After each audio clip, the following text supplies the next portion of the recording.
তোরা আমার মিনি ব্লগে তোমাদের সবাইকে অনেক অনেক স্বাগত। তো আগে কী কী রান্না হচ্ছে দেখাচ্ছি, না স্পেশাল কিছু রান্না হচ্ছে সেটাই তোমাদের দেখাচ্ছি। তোমাদের কাছে স্পেশাল কি আমি জানি না, তো কার কার কাছে স্পেশাল আমাকে জানিও। যে পটল ভাজা, বেগুন ভাজা, উচ্ছে আলু ভাজা, আর এখানে হয়েছে পেঁপে ভাজা, কালো জিরে কাঁচা শুকনো লঙ্কা ফোড়ন দিয়ে, তার সঙ্গে হয়েছে মুগের ডাল। তো আর হচ্ছে ওখানে ভাত। তো এখানে কার কার এই রান্নাগুলো ফেভারিট আমাকে জানিও। তো আজকের রাতের এটাই মেনু।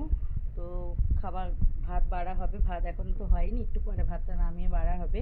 তো এটা মিনি ব্লগ, তো তোমরা একটুখানি ছোট্ট মিনি ব্লগ তোমাদের সঙ্গে শেয়ার করছি, তোমরা দেখতে থাকো। যে বন্ধুরা, আমার বড় সোনা খেতে বসেছে ডাল আর ডিম সিদ্ধ দিয়ে আর আলু ভাজা দিয়ে, আর বাবা খাচ্ছে। এবার বাবাকে পুচকুকে নিলে তারপর আমি খাবো, আমার কোলে পুচকু।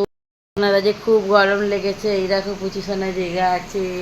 পুচি সোনারা যে খুব গরম লেগেছে, খুব কষ্ট হচ্ছে গরমে, যেহেতু খুব গরম পড়েছে।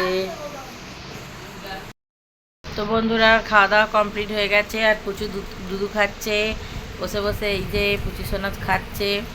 তো আমাদেরও সবার খাওয়া দাওয়া কমপ্লিট হয়ে গেছে। তো এবার শোবো, চলে এসেছি। আর আমার দুটো পুচুকে নিয়ে আমার দিনগুলো খুব সুন্দর কাটছে। তোমাদেরও দিন খুব সুন্দর কাটুক। তো সবাই ভালো থেকো, গুড নাইট।